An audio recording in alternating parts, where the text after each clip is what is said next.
COPD,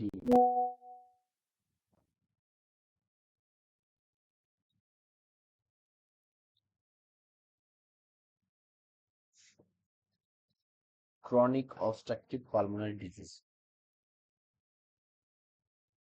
COPD মূলত কি অবস্ট্রাকটেড হয়?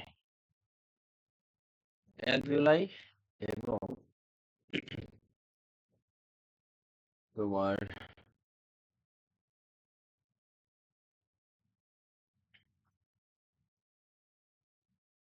অ্যালভিওলাই এবং এই ব্রঙ্কিওস, এই দুইটা।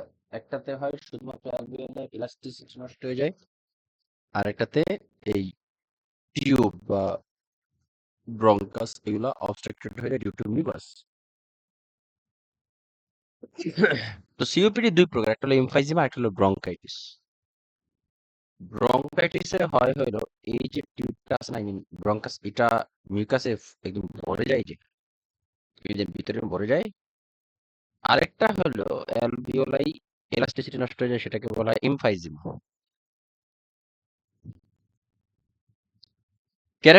Emphysema characterized by normal arterial oxygen but dyspnea.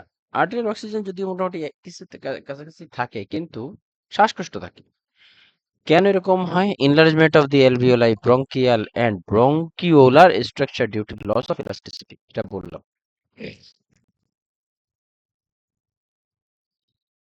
যেটা মাত্র বললাম যে এমফাইজিমাতে কি হয়, অ্যালভিওলাই অ্যালভিওলাই যে ইলাস্টিসিটি, এটা লস হয় ব্রঙ্কিয়াল এবং bronchiolar structure due to loss of elasticity.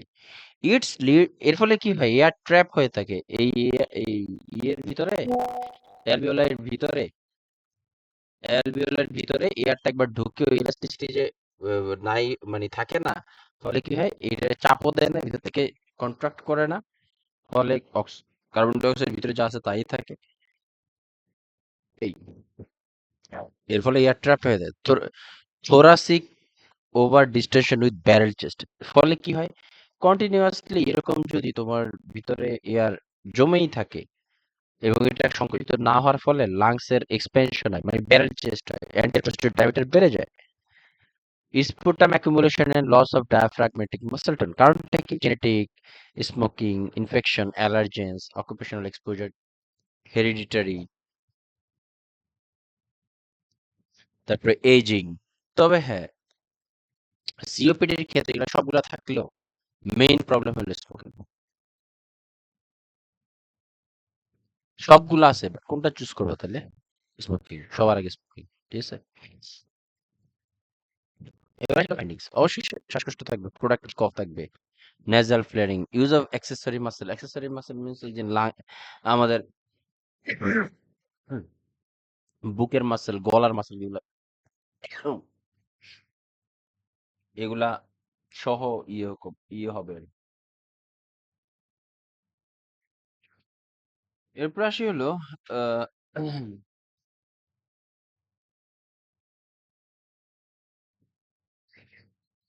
আহ,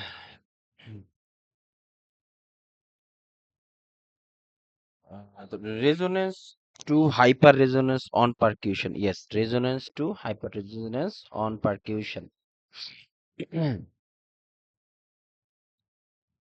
তারপরে কার্বন ডাই অক্সাইড এলিভেটেড, এই resonance two hyper resonance on পারকিউশন, এটা ইম্পর্টেন্ট একটা ফাইন্ডিংস, হ্যাঁ।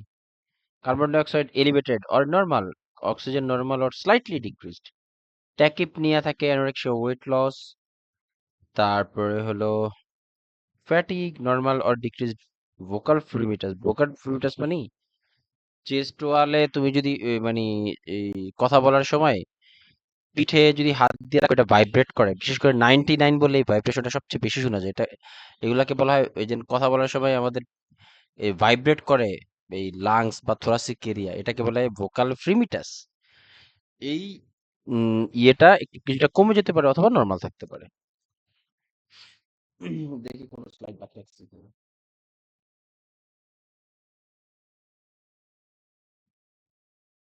এই যে ব্যারিস্ট, ব্যারিস্টকে আসলে লাইফ থ্রেটেনিং নো, একদমই না। আচ্ছা, আরেকটা জিনিস না বললেই নয়, সেটা হলো সিওপিডি পেশেন্টদের যে জেনেটিক রিজনে এই সিওপিডি হয়, যে সহজে স্মোক করলেই যে সিওপিডি হবে তা কিন্তু নয়। এর বাইরেও একটা যারা নন স্মোকার তাদের ক্ষেত্রেও তোমার সিওপিডি হতে পারে। Like mutation in alpha 1 antitrypsin gene can cause COPD in non-smokers. খুবই কম পাইছি, দুই একটা জায়গায় পাইছি, জাস্ট এই জন্য বলে দিলাম। এবার আসি হলো মেডিকেল ম্যানেজমেন্ট। ব্রঙ্কোডাইলেটরস আমরা তো পড়ছি। তারপরে হলো তোমার corticosteroids, antibiotic for secondary infections, chest physiotherapy, nursing management কি? Encourage extra fluids. এক্সট্রা ফ্লুইডের দেখবা কাশি, জ্বর, এগুলাতেই আমরা এক্সট্রা ফ্লুইড এনকারেজ করবো। কাশিগুলাতে এক্সট্রা ফ্লুইড খেলে সিক্রেশনটা ইজিলি বের হয়ে আসে।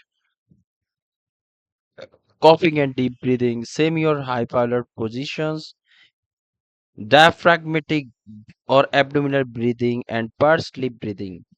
এই পার্স লিপ ব্রিদিং হলো জোরে শ্বাস নিয়ে, ধরো 3 সেকেন্ড ধরে শ্বাস নিয়ে, 3 সেকেন্ড ধরে শ্বাস নিয়ে আস্তে আস্তে 4 সেকেন্ড ধরে ছাড়া। শ্বাস আর মুখ দিয়ে 4 সেকেন্ড ধরে ছাড়া, গোল করে ছাড়া। এর ফলে কি হয়, আমাদের যে এয়ার ট্র্যাপ হয়ে থাকে এমফাইজিমাতে, এটা এটা বের হয়, ফোর্সফুলি চাপ দেওয়া হয় পার স্লিপে, ফলে তখন এই ইয়েটা বের হয়ে আসে। তো ডিসচার্জ টিচিং আমরা কি করে? Avoid crowds with people with known infection, high carbohydrate diet with increased vitamin C, flu and pneumonia vaccinations as indicated, use home humidifier to maintain a humidity 50 to 60%, avoid smoking, high efficiency air conditioner, avoid carpets.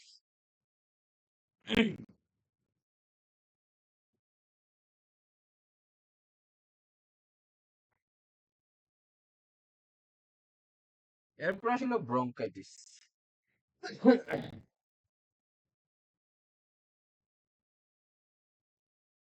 Excess mucus production in the bronchi, secondary to hypertrophy and hyperplasia.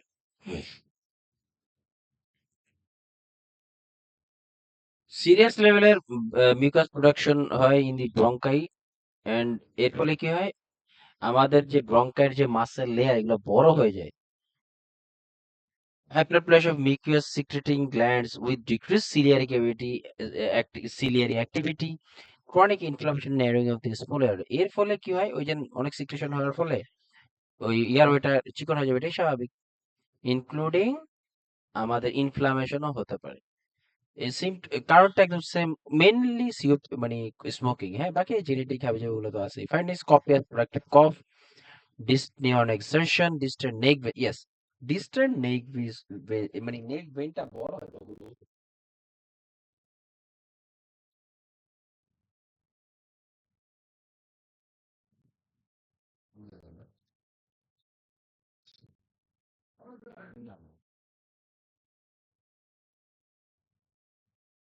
আচ্ছা, ও just এমনি ব্যাখ্যা আছে, নেক vein মানে ফুলে যায়। আমরা অনেক সময় অনেকের দেখবা গলার ভেইন এমনিতে বাইরে থেকে দেখা যায়। তো যাদের সিওপিডি থাকে তাদের এটা আরো বেশি প্রমিনেন্ট হয়, আরো বেশি ফুলে যায়। ঠিক আছে, এটাকে বলে ডিস্টাল নেক ভেইনস। কেন এটা এরকম হয়? কারণ ওই অ্যাক্সেসরি মানে আমরা রেসপিরেশনের জন্য যেহেতু আমাদের শ্বাস প্রশ্বাসের একটু কষ্টই হয়, তখন আমাদের গলার মাসেল, তারপর এই যে বুকের মাসেল গুলো পর্যন্ত ইনভলভ হয়ে যায় শ্বাস প্রশ্বাস মেনটেন করার জন্য। এর ফলে আমাদের নেক ভেইনও বড় হয়ে মানে ফুলে আসে, তাকে বলা হয় ডিস্টাল নেক ভেইনস। আর কোন কোন জায়গায় ডিস্টাল নেক ভেইন হয় বলতে পারবা? কার্ডিওভাস্কুলারে পড়ছো, কোনো আইডিয়া আছে? এনিবডি?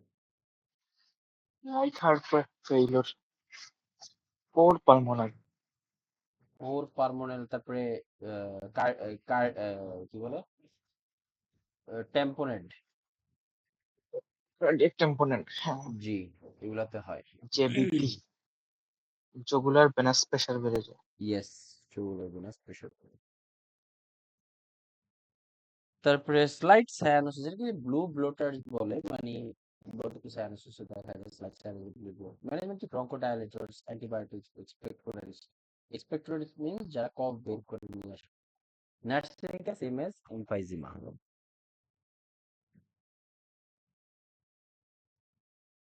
এক্সপেক্টরেট লাইক গুয়াফেনাসিন এই যে এক্সপেক্টোরেন্টস এগুলা এই ড্রাগ গুলা এই এক্সপেক্টোরেন্টস কোনটা কোনটা তোমার কি বলে ব্রঙ্কোডাইলেটরস এগুলো একটু দেখো এগুলা দেখে ওষুধ কিনতে গেলেও তোমাদের লাভ অনেক সময় হয় না যে আমরা শুষ্ক কাশি নিয়ে আসছি হইলো তোমার অ্যান্টিকোলিনার্জিক কন্টেইনিং যেই ড্রাগ আছে ওগুলা এতে করে কাশি তো আরো ডিলে হয়ে যায় কাশি ঠিক হয় না আরো বেশি লেট হয়ে যায় মাথা ধরে যায় আবার আম, মানে ওইটা একটু দেখে নিতে হয় যে কোনটা লাগবে এই জন্য দেখবা সব কাশির ওষুধে সমানভাবে কাজ হয় না কোনটা ভালো কাজ হয় কোনটা কম কাজ হয় এরকম মানে সঠিক কাশিতে সঠিক ওষুধ পড়ে না এই কারণে এবার আসলে acute respiratory distress syndrome the ARDS a form of pulmonary insufficiency which occurs in adults with no previous lung disorder acute মানেই হলো ইনস্ট্যান্ট মানে কোনো রিসেন্টলি হয়েছে হ্যাঁ এবং আরেকটা জিনিস আমি বলতে চাই যে অ্যাকিউট রেসপিরেটরি মানেই যেন বুঝতে পারো ওয়েট লাং এ প্রচুর পরিমাণ ফ্লুইড থাকবে হ্যাঁ ARDS মিন্স লাংসে প্রচুর পরিমাণ এই যে ARDS wet lung or acute lung injury এটা না এই যে দেখো এটা না এই যদি এটা ঘোলা আহ এটা হলো যে তোমার নর্মাল লাং আর এটা হলো যে তোমার ARDS প্রচুর পরিমাণ ফ্লুইড অ্যাকুমুলেটেড হয়ে যায় তারপরে তোমার ইয়েতে পানি থাকে ব্যাকটেরিয়া জন্ম নেয় এইসব হাবিজাবিগুলো জন্ম নেয় এটা হলো অ্যাকিউট লাং ইনজুরিতে এরকম হয়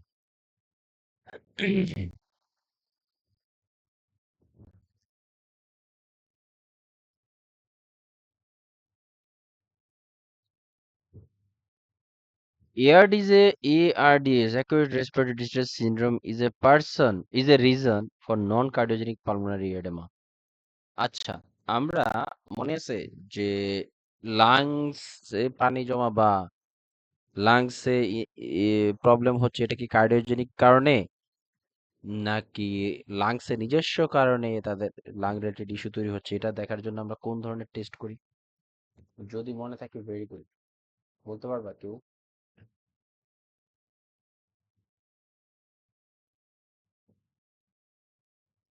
কারো আইডিয়া আছে ANP নাকি BNP বলো তো কি ভাইয়া কি বলছেন? হ্যালো। আমরা আমাদের তো হার্টের প্রবলেম থাকলেও শ্বাসকষ্ট হতে পারে এই শ্বাসকষ্টটা কি হার্টের নিজস্ব কারণ নাকি লাংসের নিজস্ব কারণে পেশেন্টের শ্বাসকষ্ট হচ্ছে এটা আমরা ডিফারেন্সিয়েট করি কোনটার মাধ্যমে ANP নাকি BNP দুইটা বললাম যাও বিএনপি। রুনা বিএনপির কি মনে মাধ্যমে হয় তোমরা হার্ট ফেলিওর দেখি।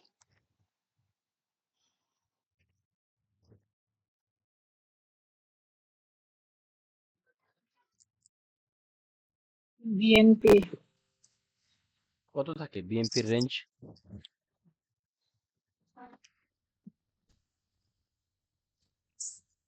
100 এর উপরে। ইয়েস এই জিনিসগুলো ইম্পর্টেন্ট এগুলো কিন্তু আসে কোশ্চেনে এগুলো ইনস্ট্যান্ট মাথায় রাখতে হবে একদম রেডিমেড থাকতে হবে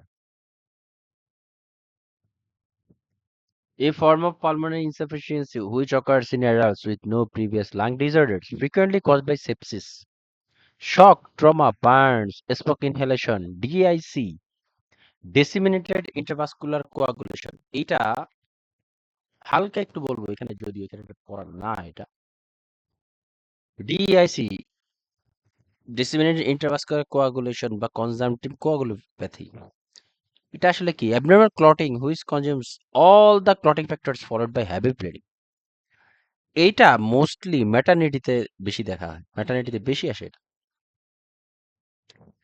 ডিআইসি মানে কি? ডিআইসি মানে হলো আমাদের বডিতে ধরো কোথাও কেটে গেছে, এখন কোয়াগুলেশন কিভাবে হয়? এই যে প্লাটিলেট, ফিব্রিন, থ্রোম্বিন, হাবিজাবি যে ক্লটিং ফ্যাক্টর গুলো আছে আমাদের, এগুলা সবগুলো এসেই তো ওই জায়গায় ব্লিডিংটা, যেই জায়গায় কেটে গেছে বা ইনজুর্ড হয়েছে ওই জায়গাটা এসে জমা হয়ে ওই জায়গাটা বন্ধ করে দেয়, ব্লিডিং যাতে না হয়। এটাই সিস্টেম নরমাল, তাই না? কিন্তু ডিসিমিনেটেড ইন্ট্রাভাস্কুলার কোয়াগুলেশন বা ডিআইসি এমন একটা প্রবলেম,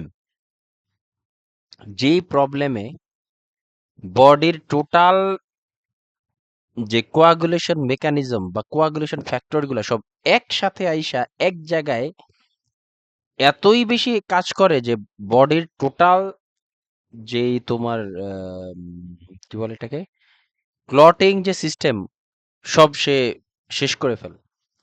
ধরো আমাদের নর্মাল প্লাটিলেট লেভেল কত? একটা মানুষের নর্মাল প্লাটিলেট রেঞ্জ কত, প্লাটিলেট লেভেল কত? 1.5 লাখ থেকে 4 লাখ।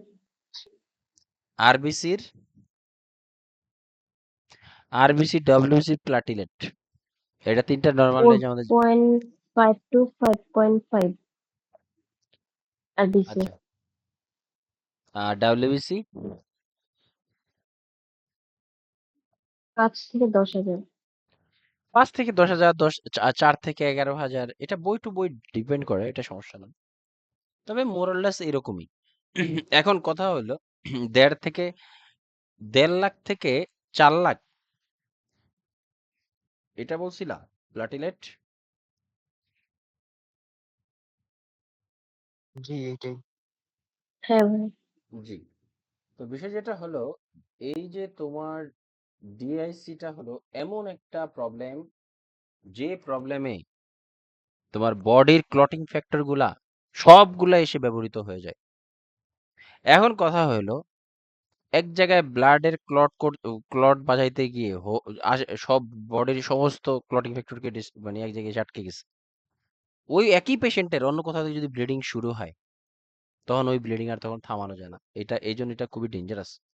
ডিআইসি হলে খুবই অ্যালার্ট থাকতে হয়। এক জায়গায় ব্লিডিং কন্ট্রোল করতে গেছে সব, আরেক জায়গায় পুরা মানে এক সাইডে কন্ট্রোল করতে গেছে সমস্ত আর্মি, আরেক সাইড পুরা ফাঁকা হয়ে গেছে। এই যে বলা হয় ডিআইসি, ডিআইসির কারণে, ডিআইসি হলে অনেক সময় এআরডিএস হতে পারে, fat emboli, etc. Acute injury to the alveolar capillary membrane produces massive pulmonary inflammation. Releases of inflammatory modulators, increased capillary permeability, fluid buildup in alveolar sacs, and severe pulmonary edema. সোজা duty any দিকে লাংসে যখন পানি জমে যাবে, pulmonary oedema হয়ে যায়, এটাই হলো মূলত এই তোমার অ্যাকিউট রেসপিরেটরি ডিস্ট্রেস সিন্ড্রোম।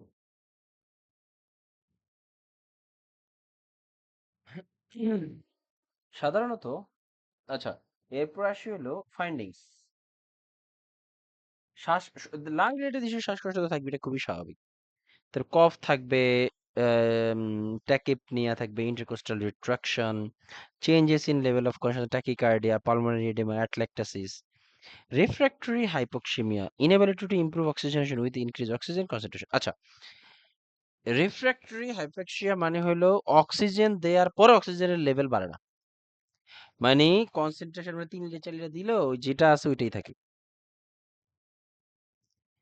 মানে পেশেন্টকে হাই কনসেন্ট্রেশন অক্সিজেন দেওয়ার পরেও পেশেন্টের অক্সিজেন লেভেলের কোনো পরিবর্তন হয়, এটাকে বলে রিফ্র্যাক্টরি হাইপোক্সিমিয়া। এবার আসি হলো management. Depending on the cause, mechanical ventilation. আচ্ছা, এই ধরনের পেশেন্টের ডিপেন্ডিং অন দি কজ, যে মেকানিক্যাল ভেন্টিলেশন, এই ধরনের পেশেন্টদের কোন ধরনের, না এটা এখনো পারবো না, এটার পরে বলবি। হাই ফাইলার্স পজিশন, অ্যান্টিকোয়াগুল্যান্টস, তারপরে steroids, chest physiotherapy, diabetics, etcetera. Question করতে আসলেন ভাইয়া, বলেন। বলবো, কোয়েশ্চেন।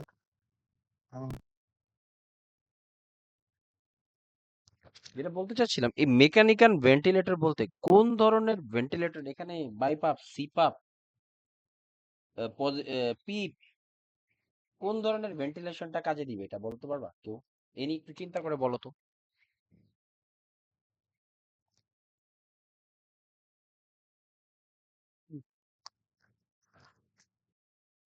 দিতে হবে, এলভিওলাই গুলা ফুলিয়ে দিতে হবে। হ্যাঁ, তাহলে কি বাইপাপ, সিপাপ, পিপ, কোনটা কি কোনটা দিতে হইতে হবে? পারে? পজিটিভ এয়ারে ভেরি গুড, স্পন্টরিক্টে। Very good. পিপটা হবে কারণ এটা তো তোমার। পিপি দিবে কারণ হ্যাঁ, বলো।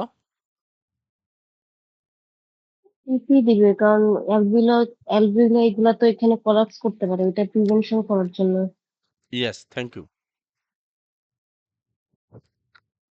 দেখো, এনক্লেক্সে শুধুমাত্র আমি বলে যাব, তোমরাই ভেরি গুড লিসেনার শুনে যাবে, বিষয়টা এরকম না কিন্তু।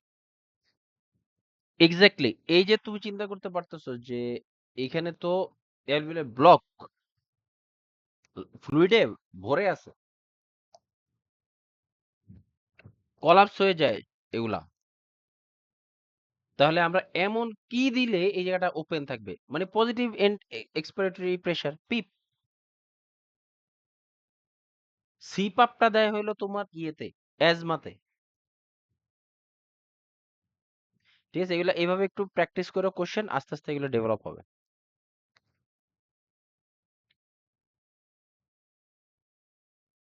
কোশ্চেন নিয়ে একটু ভাবতে হয়, হ্যাঁ। এই যে দেখো, একটু আগে যেটা বললাম ওইটাই এখানে আসছে, যে পালমোনারি এডেমা রিজন কি, একটা হলো কার্ডিওজেনিক ওই যে লেফট ভেন্ট্রিকুলার ফেলিওর, আসলে rapid IV infusion, I mean দ্রুত যদি পেশেন্টকে ফ্লুইড দেওয়া হয় তাহলে এটা লাংসে যে অ্যাকুমুলেটেড হয়ে যায় ফ্লুইডটা। আর নন কার্ডিওজেনিকের কি, এটা হলো এআরডিএস। যদি বিএনপি লেস দেন 100 ওভার 100 থাকে তাহলে হইলো তোমার কার্ডিয়াক ইস্যু, আর লেস দেন 100 হলে লাং নিজস্ব ইস্যুর কারণে পালমোনারি এডেমা হচ্ছে। Yes. এই যে দেখো aspiration, acute respiratory distress syndrome হলে আচ্ছা এটা এটা নরমাল পাবে। এই যে দেখো এআরডিএস কি ফুলে একদম ভরে যায়।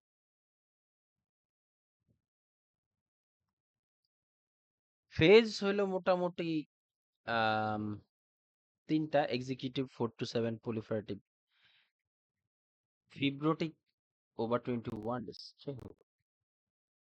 সার্কোইডোসিস সম্পর্কে তৌকির একদিন লিখছিলাম, মনে আছে?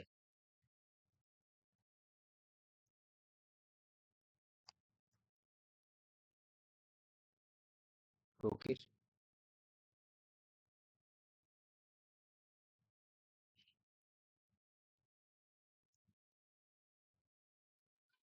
লিখছিলাম একদিন।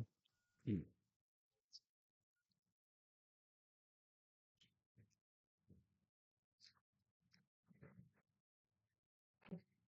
আচ্ছা, এটা একটু বোঝার চেষ্টা করি, এটা একটু বুঝো। দেখো আমরা টিভিতে দেখছিলাম, টিভিতে আমাদের ইয়ে হয়, এটাকে কি বলে তোমার, টিভিতেও কিন্তু লাংস এরকম নোডিউলস পড়ে। নোডিউলস মানে ছোট ছোট অধক্ষেপের মতো, এবং যে জায়গায় অধক্ষেপটা পড়ে ওই জায়গাটা একটু শক্ত হয়ে যায়। লাংসের তো আসলে নরম জিনিস, কিন্তু এই সার্কোইডোসিস হলে ওটা কি বলে, গ্রানুলোমেটাস, আই মিন গ্রানিউল, আই মিন গোল গোল দানাদার হয়ে যায় লাংসের জায়গায় জায়গায়। Abnormal collection of chronic inflammatory cells বা granulomas which forms tubercles in lungs and other organs। এবং এরকম এই গ্রানিউলস বা দানাদার গোল গোল এগুলা শুধুমাত্র লাংসেই সীমাবদ্ধ থাকে না, শরীরের বিভিন্ন জায়গায়, আই মিন লিম্ফ নোডে, কিডনি, জয়েন্ট, স্প্লিন, সব জায়গায় মোটামুটি ছড়ায় যায়। এটাই হলো মূলত সার্কোইডোসিস। এটা অনেকটা টিবি, এটা টিবি কাছাকাছি দিয়ে কোশ্চেনটা করে। Unlike TB, the granulomas or tubercular non caseating. আচ্ছা, এই বিষয়টা হলো টিবির মতো, মানে এইখানে যে গ্রানিউলস যেটা দেখতে একটা টিবির মতো দেখায়, কিন্তু টিবিতে যেমন একটা মাইক্রো অর্গানিজম থাকে, মানে মাইক্রোব্যাকটেরিয়াম টিউবারকুল থাকে, এইখানে এই সার্কোইডোসিসে এরকম কোনো অর্গানিজমের পাওয়া যায় না। এটা unknown reason, exact reason is unknown. Can cause scarring of the lungs and respiratory failure. এই গ্র্যানিউলস গুলা আমাদের লাংসের, আচ্ছা গ্র্যানিউলস বলতে মানে দানাদার এক ধরনের শক্ত, আম, কিভাবে বলবো এটা, মানে লাংস তো এমনি সফট থাকে, এটা তো গরুর লাংস তো দেখছোই, আমার যেহেতু বিশ্বাস করি, তো ওইখানে জায়গায় জায়গায় একটু শক্ত শক্ত হয়, দানাদার দানাদার হয়, এটাই হলো সার্কোইডোসিস। লিম্ফ নোডের মতো। লিম্ফ নোডের মতো, রাইট, লিম্ফ নোডের মতো শক্ত হয়ে যায়, যেই জায়গায় হয় ওই জায়গাটাই শুধু শক্ত থাকে। এবং এই সার্কোইডোসিস শুধুমাত্র লাংসে হয় তা না, বিভিন্ন জায়গায় ছড়ায়ও থাকে। তো ক্যান কজ, এর ফলে তোমার ওই জায়গাটা স্কেয়ারিং, একটু হালকা ছিলে ছিলে যায় ওই অংশটাতে যে জায়গায় হয়, এবং রেসপিরেটরি ফেলিওর এক্সাক্ট কজ কিন্তু আননোন। এখানে কিন্তু তোমার কোনো ওই ইয়ের অস্তিত্ব পাওয়া যায় না, কোনো টিবি এবং এই সার্কোইডোসিসের লাং মানে চেস্ট এক্সরেতে মোটামুটি একই রকম, খুবই টাফ। তবে তোমার ওই পিপিডি টেস্ট বা মন্টেক্স টেস্ট করলে যদি টিবি হয় তাহলে ওই ব্যাকটেরিয়ার উপস্থিতি পাওয়া যায়, আর টিবি না হলে কোনো কিছুই পাওয়া যায় না, তখন এটা সার্কোইডোসিস গেস করা হয়। ফাইন্ডিংস কি, ফিভার, নাইট, ভেরি ইম্পর্টেন্ট। এই নাইট সোয়েটসটা খুবই অল্প কিছু কন্ডিশনে রাত্রেবেলা ঘাম হয় রোগীর, সেটার ভিতরে এই সার্কোইডোসিস আছে, তারপরে এইডস আছে।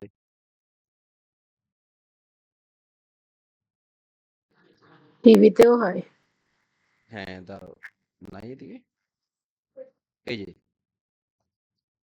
Night sweats common with TB, AIDS, Hodgkin's lymphoma, empyema, sarcoidosis etcetera, এগুলাতে তোমার এই এটা হয়।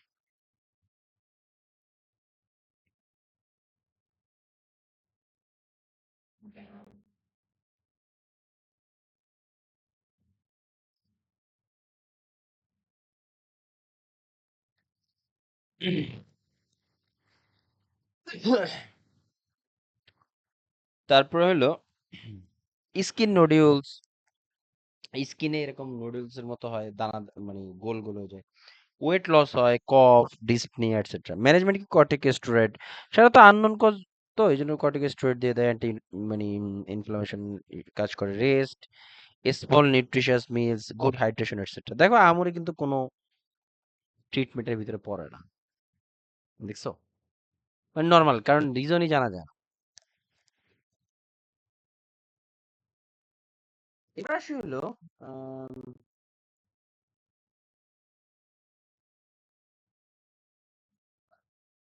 প্লুরাল ইফিউশন, ওই যে লাংস থেকে পানি বের করে, এই যে ধরো এই নিচে পানি, নিচের এই যে লাংসের ভিতরে পানি, হাইড্রো কি বলে, হাইড্রোথোরাক্স বা হেমোথোরাক্স, এখানে নিচে দিয়ে তোমার নিডেল ঢুকায় দেয়, চেস্ট টিউবের, চেস্ট টিউব না, নিডেল দিয়ে ঢুকায় দিয়ে পানি বের করে নিয়ে আসে, এটা হলো সরি প্লুরাল, কি বলতেছি, হ্যাঁ এটা এটা এটা আমি বলতে চাই না। আহ, আমরা কি মাত্র কি জানি বললাম, প্লুরাল ইফিউশন, কি কি,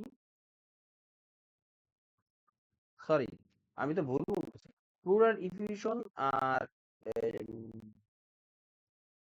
প্লুরাল, ভুল বলছি, সরি সরি। প্লুরাল ইফিউশনটা হলো অবশ্যই প্লুরাল স্পেসে ফ্লুইড বা ব্লাড অ্যাকুমুলেটেড হবে, কিন্তু তোমার আম, কি বলে, প্লুরাল স্পেসে ফ্লুইড বা ব্লাড অ্যাকুমুলেশন হবে, এবং এই যে প্লুরা হলো কি লাংসের কাভারিং, এই যে দেখো এই কাভারিং এর, এটা হলো লাংস, এটা হলো কাভার, এই কাভার এবং লাংসের ভিতরে ব্লাড হোক, ফ্লুইড হোক, এটা অ্যাকুমুলেট হয়ে যাবে। এর ফলে লাংস যখন তোমার সংকোচন এবং প্রসারিত হয়, তখন এই যে একটা ব্যথা রোগ হয়, এটা হলো প্লুরাল ইনফিউশন। এর ফলে কিছু একটা পেইন হয়, এই জায়গায় একটা পেইন হয়, যেটাকে বলা হয় plural pain, sharp pain which increase with inspiration, yes. এই প্লুরাল পেইনটা শার্প হয়, মানে একদম ঘুচানো পেন হয়, বুঝছো? এবং এটা শ্বাস নিলে এই পেনটা বাড়ে। জাস্ট এতটুকুই জানো, আর এর বেশি দরকার নেই, প্রয়োজন নেই। আর এটা আসে, এটা কিন্তু আসে, হ্যাঁ। থোরাসিনথেসিস বলতে যা প্লুরাল এফিউশনটা বলছি, থোরাসিনথেসিস। থোরাসিনথেসিস হলো যে তোমার লাংসে যখন এই ফ্লুইড বা তোমার এগুলা অ্যাকুমুলেটেড হয়ে যায়, তখন আমরা এগুলো কিভাবে বের করে নিই? একটা নিডেল ঢুকাইয়া দেই, ঢুকিয়ে দিয়ে তারপরে পানিটা বা ব্লাডটা এটা বের করে নিয়ে আসি আমাদের ব্যাগের ভিতরে, যে ফ্লুইড ঢুকে দেওয়া হয়। বড় একটা নিডেল কিন্তু এটা, ঠিক আছে?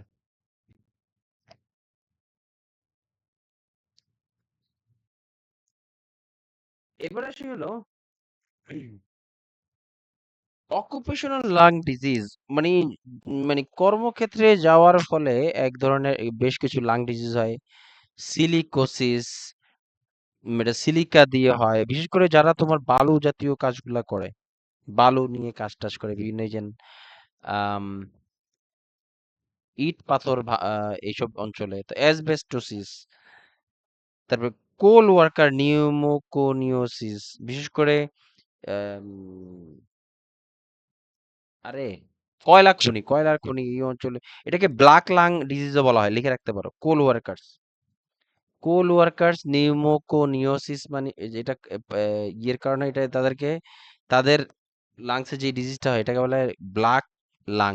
ব্ল্যাক লাং, কালো ফুস, ব্ল্যাক লাং। বাইসিনোসিস, এটা হলো কটন, বিশেষ করে হ্যাঁ, যারা ওই যে সিলিকোসিস, সিলিকা, সিলিকা থেকে টিবিও হয়। টিবি হয়, হ্যাঁ, টিবি হয়।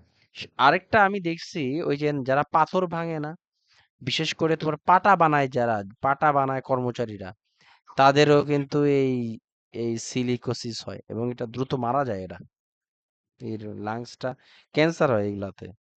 ক্যালসিয়াম কার্বনেট থাকে তো লাংসে, অল্প বয়সে মারা যায়। জাস্ট একটু প্রাইমারি পড়বে, এটা আহামরি খুব একটা ইম্পর্টেন্ট না। সিলিকা দিয়ে সিলিকোসিস, জাস্ট এভাবে পড়ে তাহলে হবে। ফাইন্ডিংস কি? Fibrotic changes on X-ray, malaise, anorexia, weight loss, dyspnea on exertion, management কি antitussive, oxygen is ordered, coughing and deep breathing। তারপরে হলো আরেকটা জায়গায় আমি দেখছি যে এটা তোমার যদি সম্ভব হয় অকুপেশন চেঞ্জ করা যেতে পারে, যদি সম্ভব, if possible occupation can be changed, management হিসেবে আসছে, ঠিক আছে?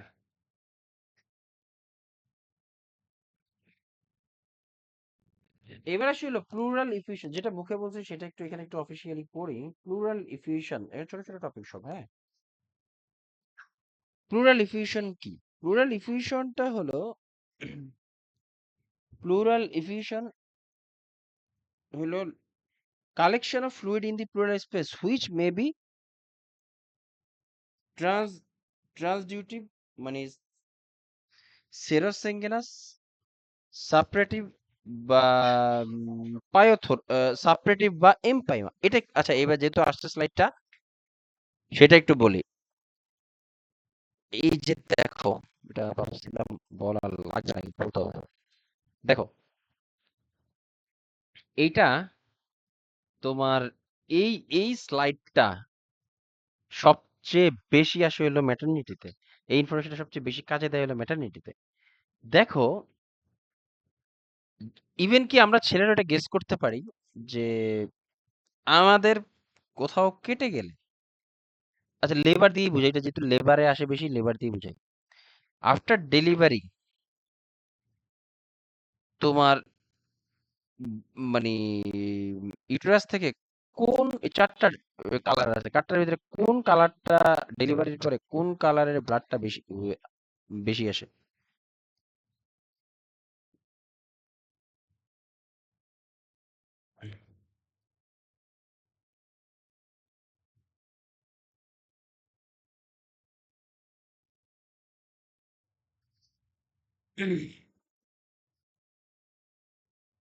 বলতে পারবা? এটা কি লুকিয়া হিসেবে হ্যাঁ, লোকিয়া, ধরে? মানে এটা কি? লোকিয়াটা কোন কালারের হয়? রাইট, লোকিয়া কোন কালারের হয় বলো তো মেয়েরা? ফার্স্টে তো হচ্ছে লুকিয়া রুব্রা, যেটা ব্রাইট। সেটা কোনটা এখানে? সেরোসা হচ্ছে পিঙ্কিশ। Very good. ব্রাইট হলে ফার্স্টেরটা। ইয়েস। ফার্স্টের কি ডান পাশেরটা নাকি বাম পাশেরটা? বাম পাশে। কোন পাশে? আর সেরোসা হচ্ছে 4 থেকে 10 দিন, যেটা হচ্ছে পিঙ্কিশ ব্রাউন হবে। পিঙ্কিশ হলে তো বাম দিকে ফার্স্টেরটাই হয়। আর যেটা লুকিয়া আলবা 10 থেকে শুরু এটা। আচ্ছা এটা হচ্ছে হোয়াইট কালার অথবা ইয়েলোস। আচ্ছা, এখানে যে বিষয়টা হয় সেটা একটু বলে দেই। প্রথমে এটা হলো এটা যদিও রুব্রা আলবা এইভাবে না আসে, এই যে সেরাস, সেরোস্যাঙ্গেনাস, স্যাঙ্গেনাস এইভাবে আসে, হ্যাঁ, এটা টার্মিনোলজি। স্যাঙ্গেনাস মানে হলো লাল, মানে ব্লাডিশ, ব্লাড, রিয়েল ব্লাডটা বেরোয়। তো প্লুরাল ইকুয়েশনে যেই তোমার ওই কি বলে ইয়েগুলা জমা হয় সেটা সাধারণত প্লুরাল ইকুয়েশন কি লাংসের ভিতরে হয় পানি, নাহলে মানে ফ্লুইড, না হলে ওই ব্লাড অ্যাকুমুলেট হয়ে থাকে, হ্যাঁ। তো লাংসের ভিতরে যে পানি বা ফ্লুইড, এটা কালারটা এই সেরোসেঙ্গেনাস মানে হালকা পিঙ্কিশ কালারের ফ্লুইড অ্যাকুমুলেটেড হয়ে থাকে, এটাকে বলা হয় সেরোসেঙ্গেনাস। আর যদি লাংসের ভিতরে তোমার একটু ইয়েলোইশ কালারের তোমার সিক্রেশন পাওয়া যায়, সেটা যদি দেখো যে কোনো সিক্রেশন ইয়েলোইশ, তবে এটা ধরে নিবা এটা কিন্তু ইনফেক্টেড। আই রিপিট, সিক্রেশন যদি ইয়েলোইশ কালার হয়ে থাকে, সিক্রেশন যদি ইয়েলোইশ কালার হয়ে থাকে, তবে সেটা ইনফেক্টেড, ইনফেক্টেড ইন্ডিকেট করে। সিক্রেশন যদি ইয়েলোইশ হয় তবে সেটা ইনফেক্টেড ইন্ডিকেট করে, হ্যাঁ। রিমেম্বার, কোশ্চেনে আসে কিন্তু। আর যেটা বলতে চাচ্ছিলাম, এই যে লোকিয়ার ব্যাপারে, মানে আফটার ডেলিভারিতে ইউটেরাসের বিষয়ে, প্রথমে যে কালারটা সেটা হলো স্যাঙ্গেনাস, মানে লালচে কালার থাকে, এটা ব্লাড থাকে। তারপরে সেরোস্যাঙ্গেনাস, সেরোস্যাঙ্গেনাস মিন্স পিঙ্কিশ রেড, রেড থাকে। এটা হলো নর্মাল কালার, হ্যাঁ, এটাও নর্মাল, এটাও নর্মাল। তাহলে সেরাস কালার হলো একদম হোয়াইট, হোয়াইট কালার, এটাও নর্মাল। বাট এখানে তিনটা normal except yellowish, yellowish colour মানে ইনফেক্টেড। জাস্ট এটুকু বলার জন্যই আর একটু ইয়ে করছিলাম।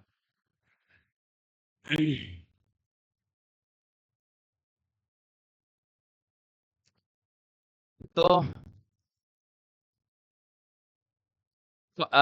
কি বলে এই প্রলিফিউশন, যেগুলো কি বললাম, may be a complication of pneumonia, tuberculosis, lung abscess, bronchial carcinoma, leukaemia etcetera. Findings কি? Decrease or absent breath sound over affected area. Yes, কারণ ওই জায়গায় তো ফ্লুইডই তো হয়ে অ্যাকুমুলেট, ব্লাড অ্যাকুমুলেট হয়েছে, তাহলে এটা কিভাবে ওই জায়গাতে শুন। Plural pain, yes plural pain হয়। প্লুরাল পেইনটা কি মানে, মানে নিড, মানে ছুরি দিয়ে গুঁতো দিলে যেরকম পেন হয় না, এরকম পেন হয়, শার্প পেইন বলে এটাকে। এবং এটা রেসপিরেশন নিলে বাড়ে। ডিসপ্লে হবে dullness over affected area. Yes, অনেকবার বলছি ডালনেস, ডালনেস সাউন্ড হয়। তার প্লুরাল ফ্রিকশন রাব, যখন লাং এক্সপেনশন করে তখন এটা ঘষা খায়।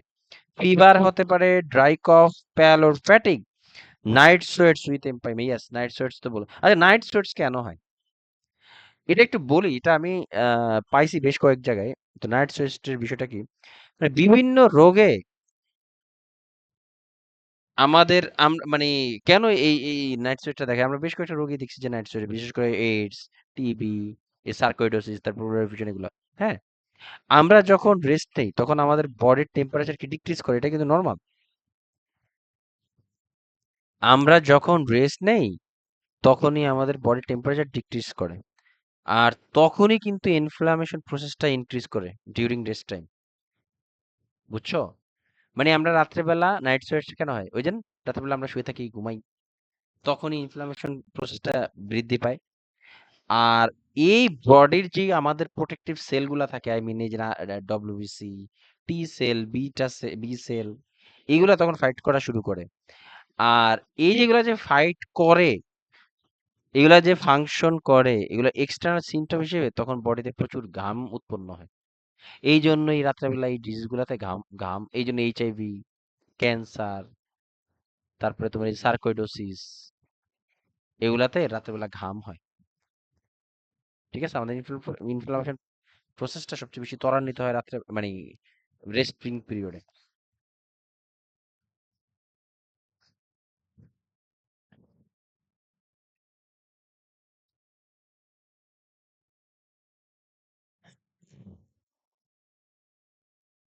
এবার আসি হলো ম্যানেজমেন্ট কি, depend on the underlying cause. তারপরে থোরাসিনথেসিস, অলরেডি বলছি থোরাসিনথেসিস, হ্যাঁ। ডিটেল সরাসরি যে সাইডে, আচ্ছা, লাংসের আরেকটা কমন সেন্স দেখি, লাংসে মানে প্লুরাল এফিউশন হয়েছে, নিডেল কোন সাইডে দিবে, লাংসের উপরের সাইডে নাকি নিচের সাইডে? নিচে। ইয়ে ত্বকের,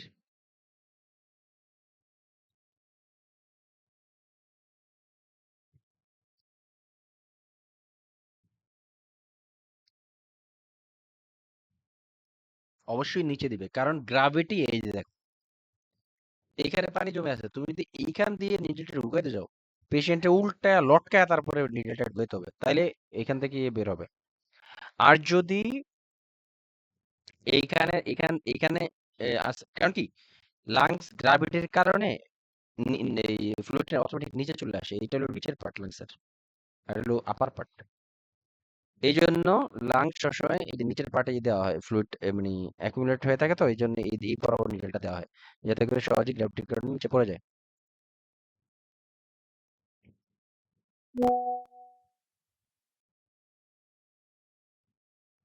এবার তোরা চিন্তা করো। তারপরে হলো closed chest drainage, antibiotic administration systemic or directly into plural space, pain management, fibrinolytic enzymes like injected into pleural space like trypsin। এই ট্রিপসিন, এই যে আমাদের এই যে লাংসে, এই যে দেখো লাংসের এইখানে যেই ফ্লুইডটা বা ব্লাড অ্যাকুমুলেট হয়, এই ট্রিপসিন এটাকে ভেঙে, ট্রিপসিন হলো তোমার ফিব্রিন, মানে এটার একটা ক্লটিং ফ্যাক্টর না ফিব্রিন, এই ফিব্রিনটাকে ভেঙে দেয়, ক্লটটাকে ভেঙে দেয়, ডিজলভ করে দেয়। এই ট্রিপসিন এটা খুব ভালো কাজ করে, break down the thick secretion. এবার আসলে nursing care with intrapleural administration of medications, turn and reposition patient every 15 minutes to distribute the drug within the pleura। অনেক সময় প্রয়োজন পড়ে কি আমাদের ওই যে সিরিঞ্জের ভিতর দিয়ে বা টিউবের ভিতর দিয়ে সরাসরি আমরা লাংসের দিকে মেডিসিন পাঠায় দিই ওই প্লুরাল স্পেসে, তখন এই মেডিসিন দেওয়ার পরে পেশেন্টকে তো ঝাঁকা দেওয়া সম্ভব না, মেডিসিনটা দিয়ে পেশেন্টকে ডানে বামে ঘুরে দেওয়া হয়, যাতে করে 15 মিনিট পর পর যাতে মেডিসিনটা ওই লাংসের টোটাল ইয়েটাকে কাভার করে। Position in semi or high fowler to promote ventilation, encourage coughing and deep breathing, splint the chest as necessary. Yes.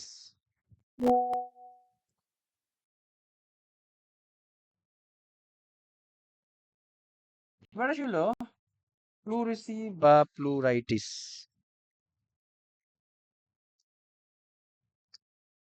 প্লুরেসি বা প্লুরাইটিস, এটা সিম্পল, মানে লাংসের কাভারে যখন inflammation, inflammation of pleural membranes which causes label which causes these layers to rub together during respiration causing pain। Findings কি, pain aggravated by deep breathing and coughing, এবং এই পেইনটা একটু স্টার চিহ্ন দিয়ে রাখতে পারো, মানে মানে ছুরির মতো, ছুরি দিয়ে গুঁতা মারলে যে পেইন, এরকম পেইন হবে। ইম্পর্টেন্ট, হ্যাঁ, pain aggravated by deep breathing and কফিং। এবং পেরিকার্ডাইটিস, পেরিকার্ডিয়াম আছে না হার্টের যেই কাভারিং, পেরিকার্ডাইটিসের সেম ব্যথা হয়, লিখে রাখতে পারো। ডিপ ব্রিদিং এবং কফিং এ প্লুরাইটিস, মানে লাংসের কাভার এবং হার্টের কাভার দুইটাতেই sharp like pain, knife like pain হয়, নাইফ লাইক পেইন, ছুরি দিয়ে গুঁতা দিলে যেই ব্যথা হয়, প্লুরাইটিস এবং হার্টের যে কাভার মানে পেরিকার্ডাইটিস, এই জায়গায়, এই দুইটা জায়গায় সেম একই ব্যথা হয়। Pleural friction rub on auscultation, dyspnea, etc. Management based on the cause, encourage coughing and deep breathing, instruct to lie on affected side, analgesic as ordered. Yes, আচ্ছা, instructed to lie on affected site কেন?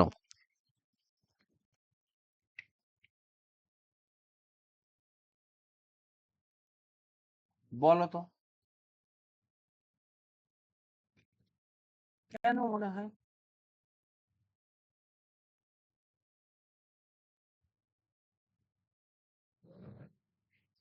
কেন? যাতে removing lungs হচ্ছে expansion হয়। Yes. কেন dependent, মানে যেই পাশে প্রবলেম ওই পাশেই শুয়ে থাকতে বলা হয়? দেখো, রেটিনাল ডিটাচমেন্টও সেম, যেই সাইডে রেটিনাল ডিটাচমেন্ট হয়েছে ওই সাইডেই শুয়ে থাকতে বলা হয়। নিউমোনেক্টমিও সেম, একই কাজ। যে সাইডেরটা কেটে ফেলা হয়েছে ওই সাইডে শুয়ে থাকতে বলে। লিভার বায়োপসি, রেটিনাল ডিটাচমেন্ট এবং লিভার বায়োপসি এই দুইটাতে একই, এই চারটাতে একই কারণ। কারণটা কি একটু বোঝার চেষ্টা করো। রেটিনা ছুটে গেছে, রেটিনা ছিঁড়ে গেছে, যেই পাশেটা ছিঁড়ছে ওই পাশে যদি তুমি শো, তাহলে যেই যেখান থেকে ছিঁড়ছে ওই জায়গার একটা কুশনের মতো কাজ করে, একটা এক্সট্রা প্রেসার দেয় চোখের উপরে। ফলে যা ছিঁড়ছে তার থেকে আরো বেশি যাতে না নষ্ট হয় বা রেটিনাটা আরো যাতে বাজে কন্ডিশনে না যায় সেটা এনশিওর করে। নিউমোনেক্টমি দেখো, ফর এক্সাম্পল, ধরো এই পাশের লাংটা নাই, এই পাশের লাংটা কেটে ফেলা হয়েছে ডিউ টু এনি রিজন। তুমি যদি এই এই পাশেই কাত হয়ে শো, তোমার এই লাংটা এক্সপেনশন হইতে সুবিধা হয়। বুঝে গেছে? এই জন্য ডিপেন্ডেন্ট পজিশনে, মানে যেই পাশের ইয়ে হয়েছে ওই পাশেই শুইতে বলা হয়। লিভার বায়োপসি দেখো, ফর এক্সাম্পল, এটাকে যদি আমরা লিভার, দেখো লিভার বায়োপসি থেকে কেন মানে যে সাইডে লিভার বায়োপসি করছে ওই সাইডে শুইতে বলে। লিভার হলো highly vascular organ, highly vascular. আমরা কোথাও কেটে গেলে ওই জায়গায় চেপে ধরে রাখলে ওই জায়গাটা কুশনের মতো কাজ করে না, যাতে ব্লিডিং বন্ধ হয়। ঠিক একই রকম ভাবে লিভারে যখন কোনো নিডল ইনসার্ট করা হয় এটা জায়গায় ব্লিডিং যাতে না হয় এই জন্য ওই পাশে শোয়ানো হয়, যাতে করে আমাদের এক্সটার্নালি যদি কেটে গেলে আমরা যেমন ধরে রাখি, ঠিক একই রকম ভাবে লিভার বায়োপসিতেও যেই পাশে লিভার বায়োপসি করা হয়েছে ওই পাশে শুয়ে রাখলে এবার এক্সটার্নাল একটা সাপোর্টের মতো কাজ করে। ইনক্লুডিং প্লুরাইটিস, প্লুরাইটিসও সেম একই কাজ করে। লাংসের যেই সাইডে ইনফ্লেমড হয়েছে তার বিপরীত পাশের লাংসটা এক্সপেনশন হতে সাহায্য হয়। এই যে দেখো, dependent position promote expansion of the remaining lung. ঠিক আছে? এটা তো ব্লাড সার্কুলার অপোজিট পাশেরটা ভালোভাবে হবে, তবে এই পাশেরটা কি লাভ যেটা এফেক্টেড হয়েছে? আমি তোমাকে বলি, দেখো এই লাংটার দিকে দেখো, সার্কোডিসিস বাদ দিলাম, এই লাংটা ইনফ্লেমড। তুমি যদি এই পাশের লাংসে শোয়ার সময় এই পাশের লাংসে শুয়ে থাকো, এই লাংটা এক্সপ্যান্ড হতে সাহায্য করে। এটা তো এমনিই নন ফাংশনাল হয়ে আছে। যখন তুমি এটা প্রবলেম, এটা এই পাশে হয়ে শুয়ে আছো, এটা এক্সপ্যানশন হতে তখন সুবিধা পায় এক ভালো সাইডের লাংটা। এই জন্য বলা হয় লাই অন ডিপেন্ডেন্ট পজিশন। যেই পাশে প্রবলেম হয়েছে ওই পাশে শুয়ে থাকলে, এই কয়েকটা কন্ডিশন ওই পাশে শুয়ে থাকলে তোমার ফলাফলটা ভালো হয়। এই যে ভালো, এটা করে কি ব্যাপার, বাকিগুলো বুঝছো?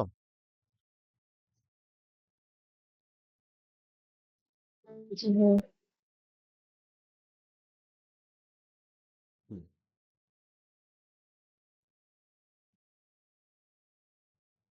এবার আসি হলো, চলো আমরা ব্রেক নেই না?